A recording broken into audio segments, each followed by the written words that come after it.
So my name is Nick Petrie. I'm calling in from Nelson, New Zealand. I lived the last 10 years in the United States, where I worked for the Centre for Creative Leadership. I did leadership development work over there, a lot of work around resilience. And so we were working with a lot of the top organizations in the world, a lot of the top government officials, NASA, the technology companies, lots of different ones. And then during the pandemic, when everyone was sort of rethinking things, I started to think everything's on Zoom or on Teams now. I'm not sure why I'm sitting in Austin when we could be living back in New Zealand. So came back here with my wife and 4 boys, and we settled down here. And I continue to do the same work with the same clients, but from the bottom of the world rather than up north. It's great to have you here today, Nick. I think it's 6 p.m. in New Zealand and 7 a.m. where I am. So we've made it work, which is great. But we're going to talk to you particularly about your research and your work around burnout. And obviously, you've done lots of leadership development in the past. How did you get into researching burnout? What was it that sort of triggered that? I'd been working on resilience for a long time. I got cancer 3 times in my 20s and had an occurrence, a reoccurrence, another reoccurrence. And I found that incredibly stressful and overwhelming, the uncertainty of it, the high stakes of it, the fact I was so young. And so I had researched a lot on stress, and I'd learned an approach from a British academic, which I was doing around the world with a lot of these companies. And that went really well. Except when the pandemic came, I saw that a lot of the traditional approaches were still good, but it didn't seem to be meeting the particular need which was going on at that time. And so it sort of got triggered by one of my clients, one of the big US companies, who said, when the pandemic hit, they said, Nick, we've got all of our people, they all need to learn a whole new way of working, a new way of living, leading through a hybrid environment, virtual, all of that sort of thing. We're building all these resources for them. We are creating apps. We're creating workshops. The problem we've got is no one's using anything that we're creating. And I was like, oh, that's interesting. And so I went in and had a look at what was going on for them. And what I saw was the reason that they weren't using all these resources to help them learn and grow was because they also had to perform. They had to deliver. Their clients wanted this, their bosses wanted this, their workloads were huge. So they were trying to do both those things at the same time, both perform and learn a whole new way of working. And in the course of doing that, the way they did that was they just started stealing from their own well-being, basically. They started working earlier in the morning, working later at night. They went from Zoom meeting to Zoom meeting. Lunch breaks sort of disappeared for many. Exercise stopped. And the interesting thing we noticed was that it worked. And they were able to keep working and keep delivering. But it's sort of a short-term solution. And what started to happen after 3 months, 4 months, 5 months, what we saw is they started to burn out. And this was happening all over the place for my clients and sort of happening quietly. No one was announcing it. They were just slowly leaving the workplace. And so I got very interested in that question. How do you manage, not just how do you be resilient or how do you learn about leadership development, but how do you balance that real challenge for people between the need to perform, the need to grow, and the need to do that without burning yourself out and ruining your life? That is the question, isn't it? Have you cracked it? We've come a long way. Yeah, it's a complex balancing act full of lots of tensions, but we've certainly learned a lot more than we knew at the start, and we've seen what causes it to go wrong, and we've seen what causes it to go right and find a right sort of balance.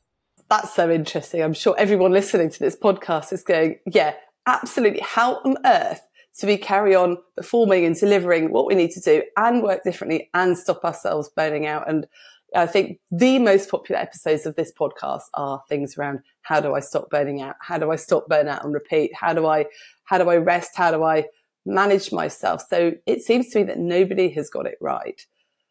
So I'm really interested in what you found. What are let's start with the causes, and then let's start with some of the sort of modifying factors.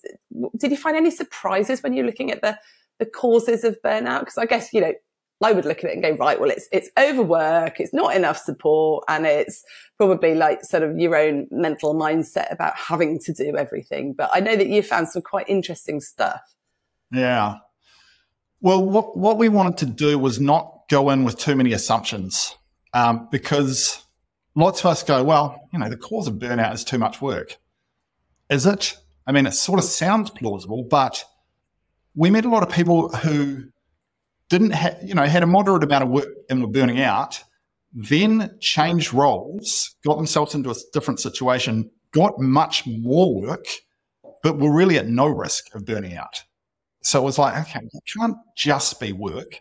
And so what we did was we said, rather than just look at workplaces, let's spread the net wide, and we will look across different fields of high performers who need to operate under pressure, in difficult circumstances for prolonged periods of time, and see what we can learn from them. So we interviewed Navy SEALs, surgeons, professional athletes, professional coaches, CIA agents, FBI agents. We went wide to elite yoga instructors, priests, and then lots of business people. And we wanted to see what are the patterns we can see. So what we saw as we listened to story after story after story, we heard some common themes start to emerge. So one of the interesting, surprising ones was we heard over and over that beliefs and values that you pick up early in life help you succeed early on. So I will work hard. I will give 100%. I will always deliver.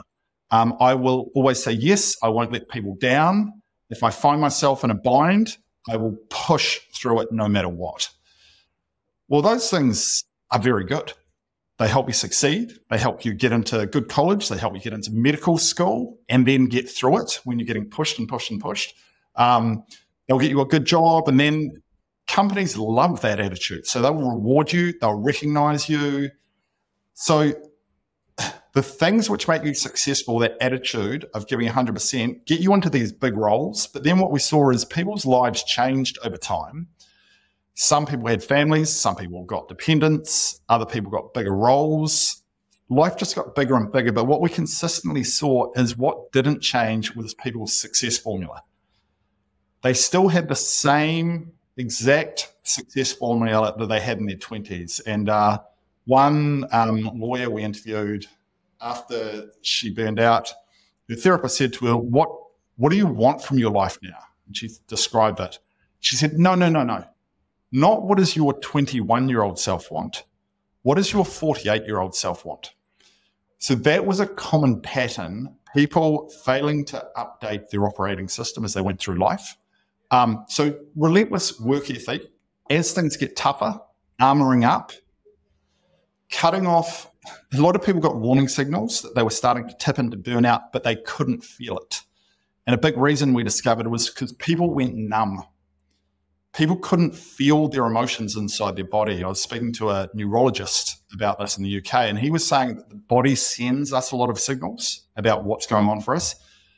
But when the body's gone numb and you can only really feel from here up, people don't pick up on the signals. So they get stronger and stronger, but the person's not really listening to them. So there was a lot of individual factors, a lot of it to do with a work ethic they picked up early in life. A surprising amount of people were carrying around the mindset that I have to escape poverty, despite the fact they were millionaires by this point. They were never going to be poor, but they wouldn't shake that belief. They were still driven by that. So there was a lot of individual factors, and then there was another set of organizational factors, which was toxic workplace, unsupported boss, roles are misscoped. Bullying was a big one. When bullying existed in the workplace and wasn't stamped out by senior managers, things like that were big ones. And it's that interplay between the two. I see a lot of people saying burnout is caused by one thing, organizational systems. Well, it's not from what we heard. It's the blend of the personal and the organizational. That's so fascinating.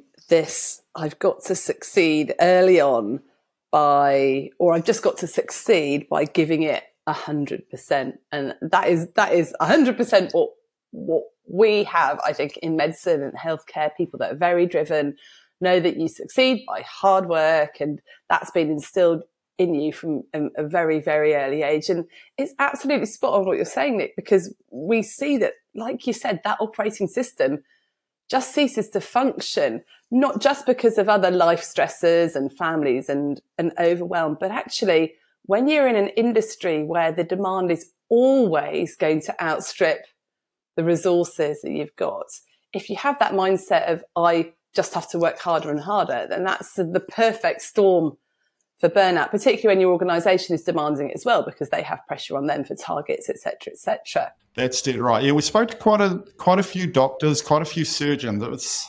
It's different again in that field. It's there's a few risk things in that field.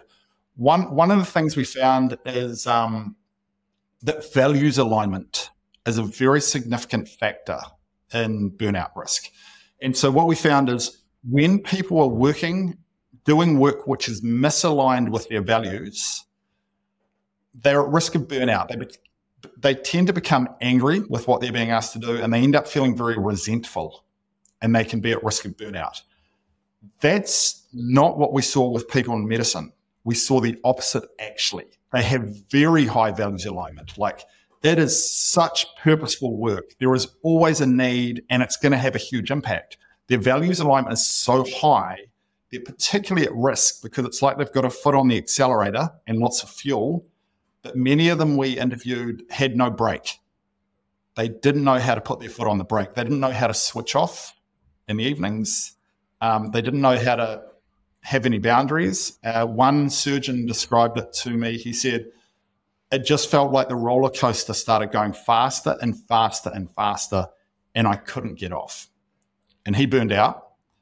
And then eventually he came to realize for himself, the solution was he needed to learn how to stop the roller coaster, get off, and go replenish. And so he had some strategies for doing that. Love to hear those strategies in a sec, but I think that is such a helpful observation. And I think I wrote an article or something, or certainly did a talk a few years ago about the fact that I think if you have an incredibly high purpose in your work, and often things you're doing outside of work, like running a charity or supporting a good cause, I think people are even more prone to burnout, which does sort of go against the thing of, Daniel Pink's thing about you need autonomy, purpose and mastery in your life. And absolutely you need purpose in your job. And if you're asked to do stuff that is against what you believe in, then that must be very, very stressful.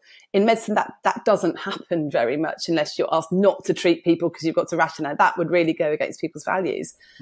But if you really genuinely believe that you are saving people's lives, and if by resting people are going to be harmed or you can't serve people, that's got to be even more stressful. I've always thought that if you think you're saving the world, then to take a break, well, you might miss saving people, and that really goes against your values, and that's where you get the shame and the guilt and everything like that. So that absolutely resonates.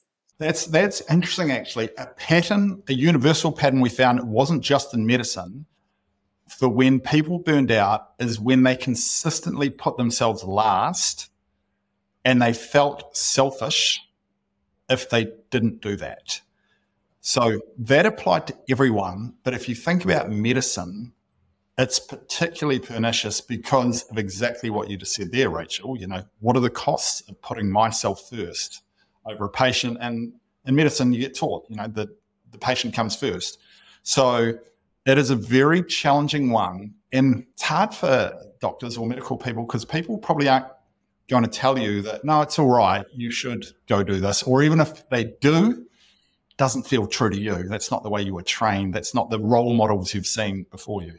It's a perfect storm of, firstly, yourself not believing that that's the right thing to do. So you've got to get over your own internal things. And then when you do try and put the boundaries in and say, actually, no, that's it, I can't do that shift or I can't do that, you then get pushback. You get pushback from your colleagues who you feel you're letting them down, and in the short term, you might be, and they feel that as well.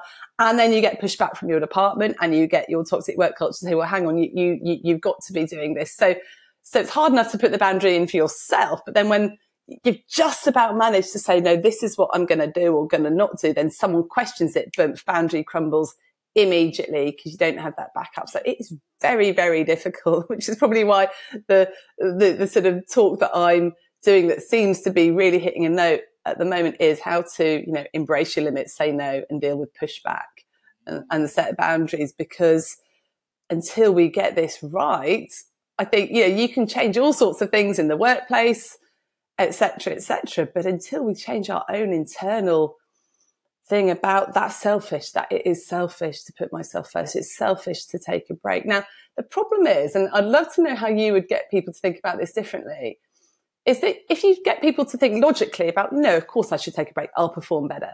Of course I should rest, because if I burn out, I won't be there for my patients. And they can say that logically, but when it comes to the short term, they find it then impossible to do.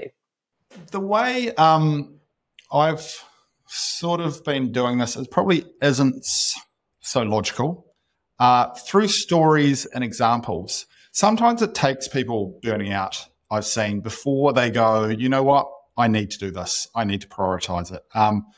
One example that we learned from the interviews, which seems to be very popular with people and seems to be helpful for them, I was interviewing an executive at one of the big technology companies, and he was saying this is a very intense culture. People who survive here for 3 or more years are considered veterans. And I was like, well, that's pretty intense. I said, how long have you been here? And he said, 10 years. I said, well, how did you last 10 years without burning out? He says, well, I didn't. I did burn out. I said, oh, well, so how are you still here? He said, well, I made some changes. And so he told me about a series of changes, but the one that stuck in my mind the most, I said, what was the biggest thing you did? And he looked at me down the Zoom line and he summed me up and he said, dancing. I said, what do you mean dancing? And he said, Argentinian tango, to be precise. I was like, okay, well, what do you mean by that? And he said, well, what I discovered after I burned out is I have this work ethic and I just couldn't switch off. I'm always on. And I'd go to work, I'd be in my head solving problems, and I'd come home in the evenings and I'd have dinner, but then I'd still be up in my head, logic, solving problems. Then I'd do some emails and I was sort of really still in work mode. Then I burned out. So he said, I realized I needed to do something to be able to just switch off my work identity. And what I discovered, I tried some different things, but I discovered Argentinian tango. And he said, in Argentinian tango, it is the opposite of my work world. He said, in Argentinian tango, you need to be in your heart and you need to be in your body. 2 places I really am during my workday. I'm up in my head and logic. Second, the currency in Argentinian tango is the opposite of my work. He said, no one cares about where you work. No one cares how much money you make. No one cares what your job is. Even if you have a job, the only thing they care about is, can you dance? So he said, the music's going, I'm sweating, I'm moving, I'm with my partner, there's all this community there. And then I get to the end of the night and I'm just sweating and I feel great. And I go home, sleep well. He said, the next day I wake up and I feel really recharged again to go back to my other world. He said, it's like it's my opposite world. I was like, it's really interesting. And so we kept interviewing people and we heard this over and over again. People who had learned to perform really full on at high levels and do it sustainably, they had this opposite world they went to. Interestingly, we heard it from one person I interviewed. I said, what's your opposite world, do you think? And she said, it's going to the gym. I said, okay. She goes, but strangely, when I go to the gym and do the workout and I come home, I collapse on the couch afterwards and I just feel exhausted. I said, that sounds strange. Like, tell me about the gym. And she named the gym it is. And I said, oh, what's that like? And she said, well, you go along, basically you're competing against everyone else in the gym because you can see your metrics, how fast you're going, how fast they're going, how long they've been going, what speed you're doing. You basically compete against them. And I was like, how different is that from your work world? And she thought about it. She thought, it's exactly the same. And so I said, what do you think your opposite world might be? And she thought about it for a moment. She said, deep water ocean swimming. When I do that, my mind just goes silent for 40 minutes. There's just the creatures on the floor and the water on my body, and I'm just silent. She goes, that's my opposite world. So one thing we've discovered is rather than logically trying to convince people, you should switch off. Hey, Rachel, you should take more breaks. It is to sort of get them excited about something they want to go do, an activity, an active recovery that they enjoy, that is really different, but they have deprioritized. And when we do this in workshops, we hear from a lot of people, I used to have something, but I stopped doing it because I'm working too much, because I've got kids. And the big takeaway a lot of them get is it's a priority. It's not a selfish thing to go do your opposite world. It's actually a priority for your work, your performance, your health, and for your company. Is there something about flow there as well? So doing something that gets you into that thing that Mikhail Csikszentmihalyi talked about, being flow. That seems to be the pattern which happens. When people are in there, they're just completely absorbed by it, and their old work identity, which follows them around all the time. I am a doctor. I am this. I'm a nurse. It's not there. It gets a rest. You get the rest from that identity, and now you're a dancer. Now you're a deep water swimmer. But it's got to be something you like doing. And it's got to be the opposite. It can't be like I go to the gym and compete. It feels different because it's physical, but no, your mindset is the same mindset you got at work. I love that, because I've been thinking so much about identity and how we shift our identity away from what we do, because while it's so highly fused with what we do, then when we say, no, I'm going to take a break, I'm not going to do that, whatever, that starts to sort of rock our world and rock our values. But what you're saying is if you start to have breaks from that identity, it's just going to start to loosen it up a little bit, a bit like loosening a tree or a plant pot or something like that, right? Yeah, that's right. Well, I mean, you asked about causes earlier. One of them is you become very unidimensional. I am a doctor. I am a researcher. I am a banker. And you've just got this one identity. What we found that really helped people was they started to have multiple identities, multiple hats I wore. For me, coming back to New Zealand, one of the hats I started wearing was I became a rugby coach of under 11-year-olds rugby. Doesn't really seem like a big deal, but to me it was, because for 90 minutes a weekend and then 2 practices, I was not thinking anything about work. I was just thinking about this coaching thing and rugby and sports, which is something I loved growing up, but I had put on hold because it was a waste of time, because I'm off in America doing this thing. So just having a portfolio of identities, hats that you wear, seems to be very healthy for people. But I'll just add, there is a risk, because we see with doctors, for example, their temptation is to go do something different, but their thing is a big endurance event. Their thing is, I'm going to climb a mountain. Their thing is to do some big achievement thing.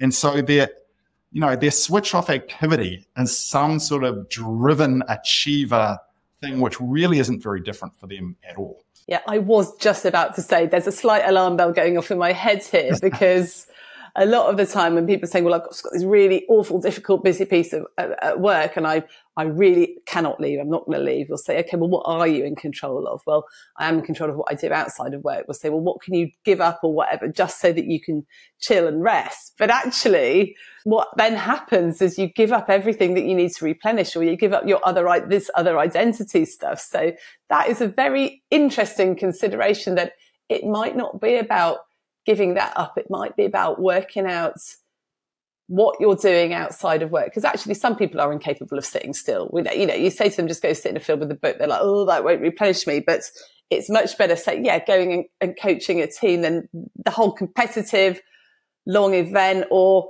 the problem is, I can think that a few doctors might go and coach a team, but then get really competitive with that team. And then that's what we've got to do. So you've got to know yourself quite well, haven't you? And think, what sort of hobby or other world, opposite world. I love that phrase, the opposite world, because I think people don't like the word hobbies because it doesn't sound important enough, does it really? And when I think of hobbies, I think of like making model airplanes. There's absolutely nothing wrong with that, but it doesn't sound important enough. But an opposite world where you can get into flow and rejuvenate, where you are not in that competitive, identity of the working harder and harder and harder, because sometimes we can do that. Because I know people that sort of set up charities or sort of, I don't know, run religious organizations or run this or run that. And that's just more hard work, really.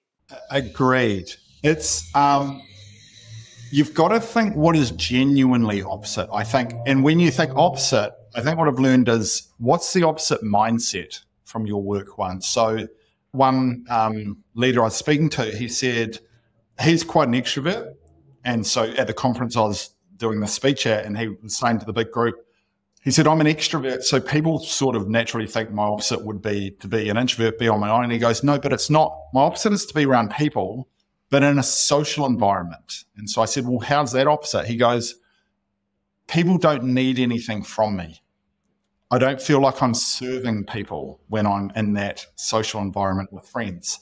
So you've got to identify what is the core opposite part that needs to shift. If you're going off to run a charity, if you're going off to do fundraising, is that still being the responsible one who is serving everyone, putting yourself at the service of everyone? That's probably the part you need to do opposite. When I wrote a LinkedIn post on it, and it got the most interactions, comments, likes of any post I've ever done. And the final question I ask is, what's your opposite world? And hundreds of people wrote their opposite worlds below it. So it was a good little research tool. I went through and categorized, like, do they fall into different buckets? And they did. So the 6 buckets that you might consider, in order of popularity really: physical activity, artistic, crafts, music, instruments, painting, that sort of thing. Nature was 3rd. Home tasks, renovations, doing something to your house, that sort of thing. Animals was the 5th one. Doing things with animals, with pets, on the farm. And the 6th one was volunteering. And so that's a sort of good place to start if you're like a lot of people who go, I just don't know. The second thing to do is think about when you were younger, before you got so busy in life, what did you used to love to do, but you've stopped doing because work, family, other commitments became too important? That's a very interesting question.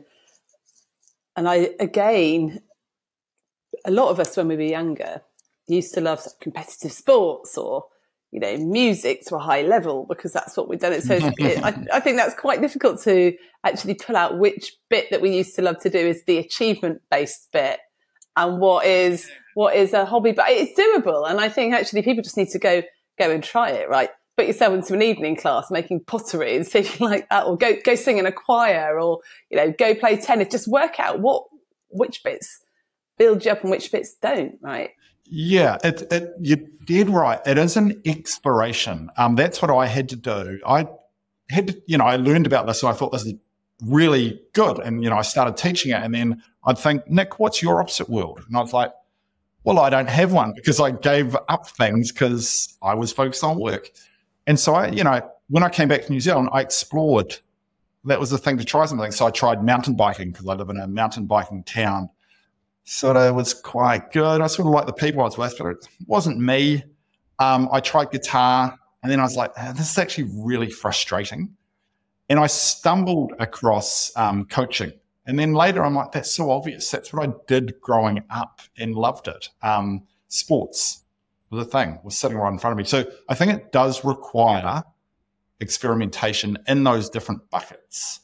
If we go back to some of the causes, when we spoke before, you were talking about these sort of 6 main causes, 6 or 7 main causes that you've found, and one is people that don't really have hobbies, and I presume that's what the opposite world thing comes in. And we've talked about the old story that we have, the old success story that we have. We haven't changed that success story. If it's still about how much I achieve and how much money I've got, then that's not going to work. Were there any other causal factors that were surprising or helpful? Yeah, there were. And so I'm they feel to me more like correlations because they might be causal, but we couldn't say for sure. But certainly when we did these interviews, we heard these again and again in the interviews, which made us say these are patterns that are definitely worth paying attention to. So people who couldn't switch off from work at the end of the day, it just kept going and going and going. Worrying about upcoming or past events over and over and ruminating on and on and on. Lack of boundaries between work and home. They just blurred together. A work ethic that is hard to turn off. Weekends, evenings, they just couldn't stop having that urge to keep working. Fusing your identity with your work. Not like I've got a career, but I am my career. That's who I am. I'm a doctor. I'm a lawyer. I'm a banker. And then lack of time or lack of prioritization in activities that recharge you, basically opposite world activities. It's very difficult, isn't it, when you find it that it's not being able to switch off, being anxious and worried that is correlated with burnout. It's a bit of a chicken and egg situation, isn't it? I think if you can't switch off and you're anxious and worried, you're going to be prone to burnout. But also the nearer you are to burnout, the more anxious and worried you often get. And so that's very difficult to know if it's that that's caused it or the burnout's causing that. Yeah. And based on the sort of work we've been doing with people, I don't know if you need to know. You sort of look at it and go, it feels about right. But it's not, the solutions aren't so linear as it's this one, therefore the thing for you to do is. For example, we've been running these burnout and balance groups. And so it's free sessions for people over a 4-month period, and they came together as a community. It was a bit of a pilot, bit of an experiment to see, based on our research insights, could we help people come together and help each other? And it turns out them just being able to talk about their experience for the first time with some other people they'd never met before, that alone, without any solution, was enormously freeing and relaxing for them. And they felt like, I'm not alone. I'm not crazy. And the reason I'm doing some of this stuff is because this stuff used to make me successful or has made me successful at this point. So it's sort of become ingrained in me. And we also had speakers come in who were sort of a couple of years ahead of them on the path. They were successful people who had burned out, and here's where they went next and how they got out of it. So without saying, you've got a boundaries thing and let's work on boundaries with you, it seemed as more holistic. People can work it out for themselves if they've got the time and space and the sort of collisions with some other people. I do think that people hearing stories, like you said before, is so powerful. And we hear this time and time again, not related to burnout even. I was talking to someone on the podcast about being the second victim and how if you make a medical error or something happens to your patient, you often, the doctor or the nurse or whatever, whoever's done it, often suffers a lot as the second victim. And on the podcast, there was a trainee talking about when one of her patients had committed suicide, and everyone was very sympathetic and said to her, these things happen. But nothing made her feel better until her trainer came up to her and said, that happened to me. That was the turning point for her, that it happened to someone else. She wasn't defective in some way, and that it was okay. And I think with burnout, if you've got someone else saying, that happened to me, and this has happened to me, and then maybe a few steps ahead of you, it just sort of normalizes it, that takes away the shame and the guilt and the feelings of self-deprecation that you get when you think you're burning out. I've lost count of the amount of doctors that have said to me, why can't I cope? What is wrong with me? I am weak. So you get that double arrow, don't you? Not just the I'm burning out, which is horrible enough, but I'm burning out and it's my fault because I'm weak, which is totally ridiculous. You could take that bit off and just that, I'm burning out. Now I can do something about it. But while you've still got the second arrow of, and I'm just completely defective because that's happening to me. I'm pathetic. I'm weak. Take that away. Then you've actually got a chance of addressing it. Yes, I think that's right. And that the story of the trainer coming up and telling that story, you can't script that as a solution. All it seems to me is you can create the conditions for those sorts of conversations to happen, which could be in some groups which are happening over time, which is what we're doing. It could be in the organization itself, having mechanisms which promote those sorts of conversations happening or some forums for them. But that's not something you can just go and teach people. So I'm sort of a proponent, based on what we're learning, of people who are going through similar situations to each other can help each other enormously. And you can add in, here's what we're learning, and here's the patterns, and here's some tools and all that sort of thing. In addition, there's a real power, it seems to be, with the people being together, because they feel so isolated. We heard so many of them just say, I thought it was just me, and I thought I was going crazy. And they're really not. It's super common.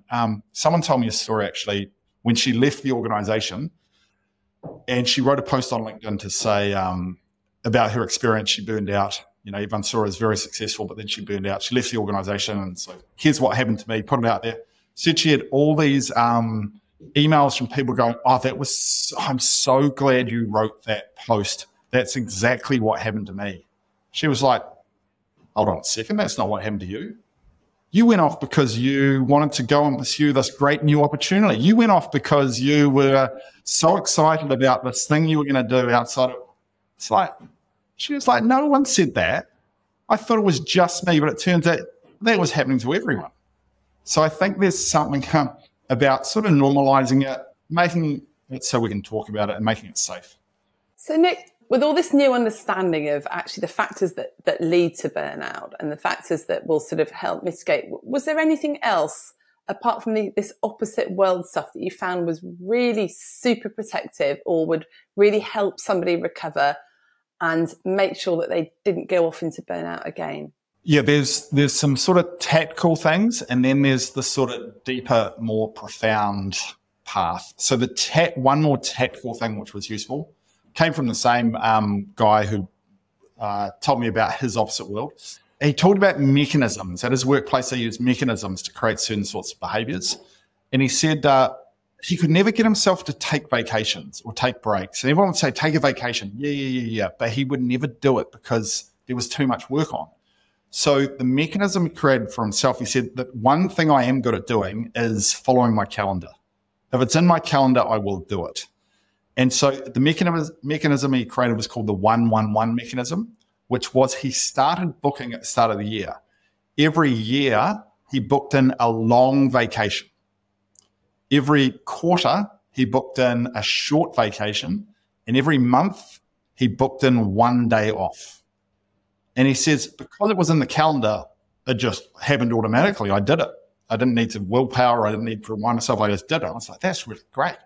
Thought I could do that. So I copied him, and for the first time in a long time, took a very long surfing vacation with the whole family, my wife and our 4 boys. And rather than the boys being on screens and us arguing about getting off screens, everyone was in the surf every day. And the boys get up every morning. Can we go surfing? Can we go surfing? And we'd be out there in nature as a family, laughing, learning. It was really good.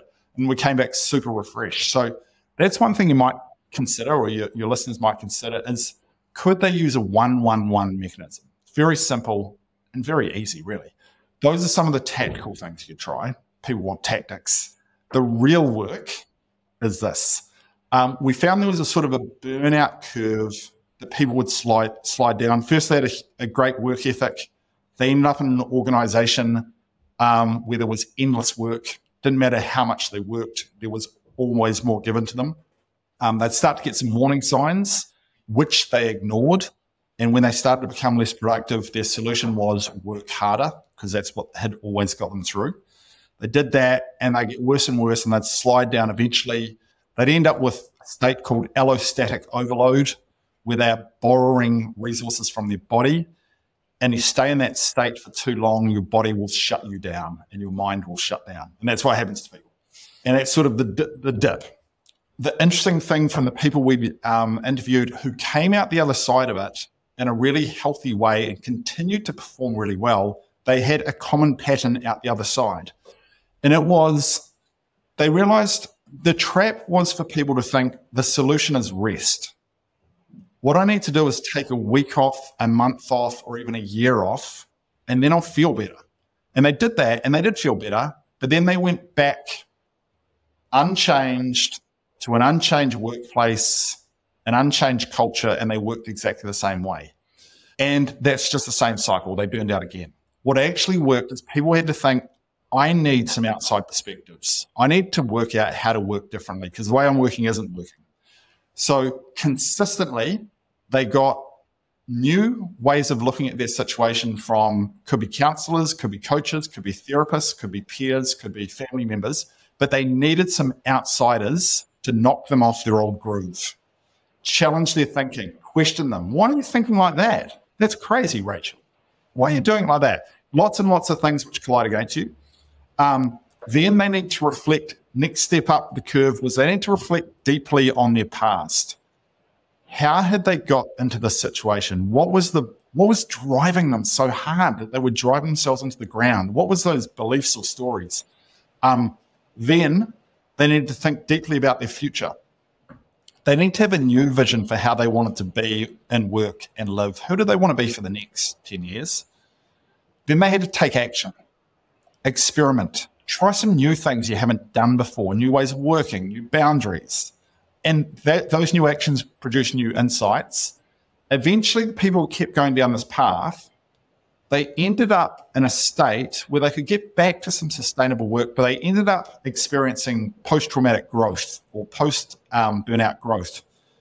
They described, looking back, that they weren't the same person they were who burned out. If they found themselves in the same situation again, it wouldn't be the same because that's not who they were anymore. They didn't even bounce back in terms of resilience. They bounced forward. They were someone new. They were the next version of themselves. Now, that's quite hard work to go through that curve, but ultimately, that's what the people did who had a sustainable path out.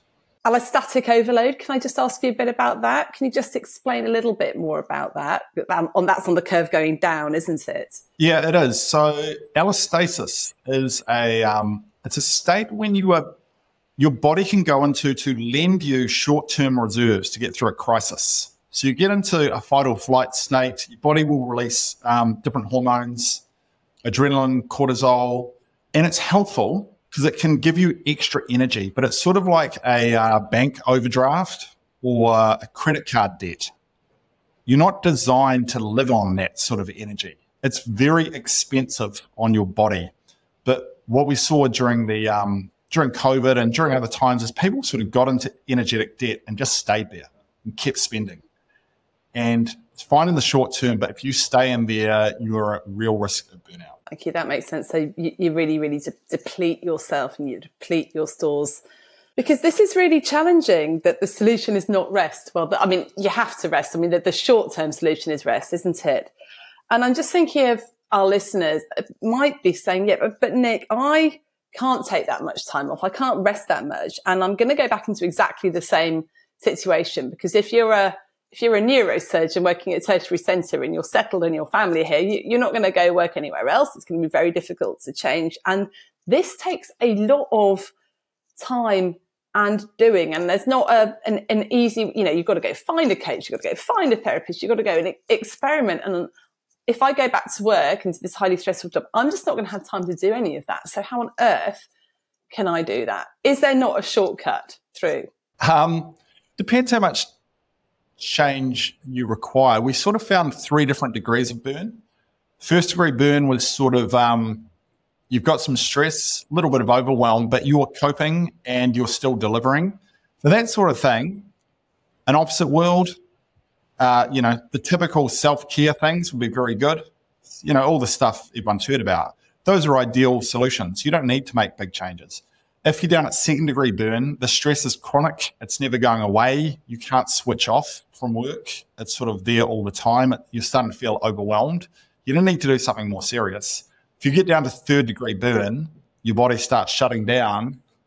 Well, you might not have a lot of time, but you are in a serious situation at that point, and you're starting to become not much help to people.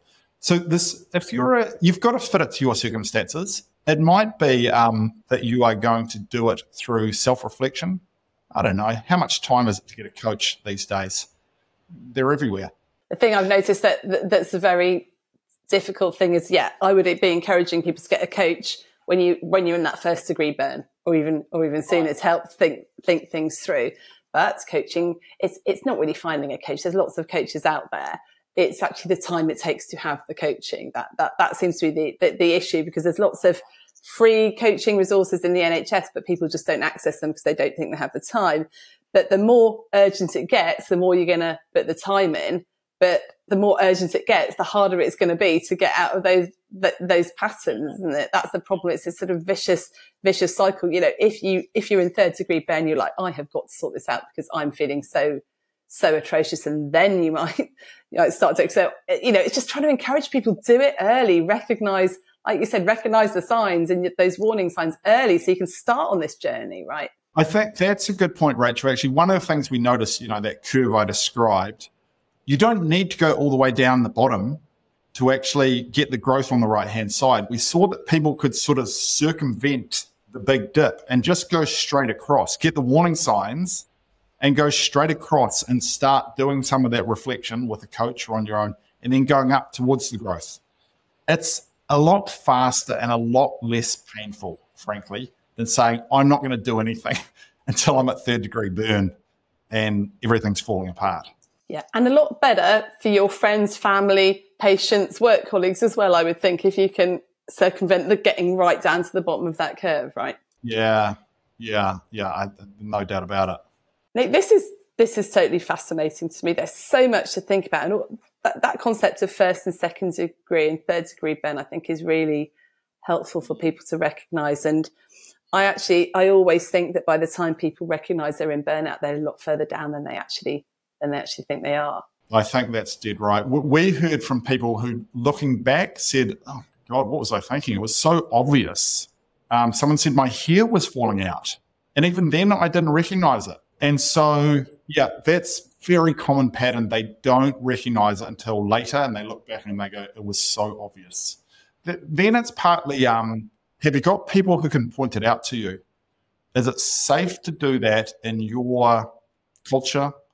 Are you the sort of person that people would feel comfortable saying it to? Or would they feel too scared to say it to you? So a culture of being, I've seen this in medicine, people just being able to say, hey, how are you going? I've noticed lately you've been a bit off, you've been a bit short. And people have said, wow, if he or she is saying that to me, it really gets their attention. But are you in a culture where that's safe to do? As a GP, we constantly had people coming to us to be signed off sick with stress.